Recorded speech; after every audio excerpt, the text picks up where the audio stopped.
We've been here in Bagillt Community Garden running projects for about 2 years now. So it's been a very busy 2 years, because when we first come on site, really wasn't a lot happening. It was very overgrown, you couldn't even walk around. It came about largely due to the pandemic. We were doing a lot of theatre work. Obviously that wasn't possible. We were looking to move outside. And when we came and started doing gardening and food growing with the community, there was so much interest, and it's just snowballed from there really. We're here today as part of Horticulture Wales. We support organisations, growers, producers across Wales with horticultural projects. So we engaged with Lynn last year to learn more about what happened here at the community garden, and since we engaged with Lynn last year, we've just been fascinated by all the projects that take place here. It has a range of benefits. Firstly, at a time when there's a lot of food poverty, it produces food and teaches people to grow their own food and gives them that skill.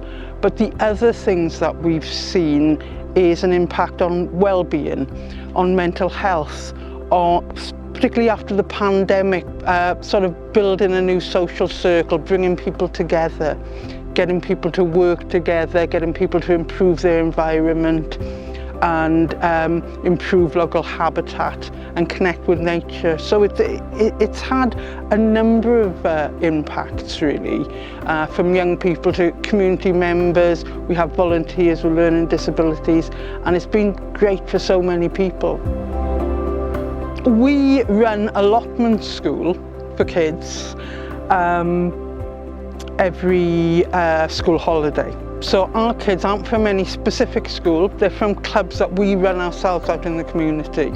So when we decide to work with the community, we open a kids club and we work with those kids every week on different projects, and then those kids feed into the garden. We've had a number of young people who've come here and for a while really haven't spoken or participated much, have been quite insular, and now you see them and they're running around, they're enjoying themselves, they're scrambling for tools, they're growing their own stuff, and they've got a circle of friends. It's definitely been something that's been really uplifting for a lot of people, particularly after the pandemic, because I think young people lost a lot of their networks. They lost time at school, and they lost whatever clubs they go to and whatever things they're involved in, all stopped for quite a long time. So it has been really uplifting for them. I do this because I've been for over 30 years I've been a youth and community worker, and one of the things I really like about this is it's very rewarding in the fact people come in and you can really see the change over a fairly short period of time, over weeks and months. You can see the development, and you can see the pleasure when people grow things and are able to take the harvest away, and you can see those skills developing. So I find it quite a rewarding thing to do.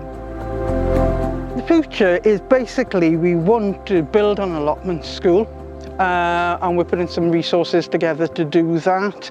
We've got an orchard now, but we'd like to do orchards in different areas.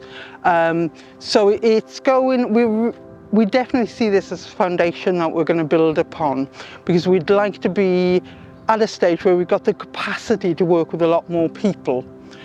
So that's about staffing and funding and different things. So yeah, we've got plans for the future, and we hope to get bigger and better.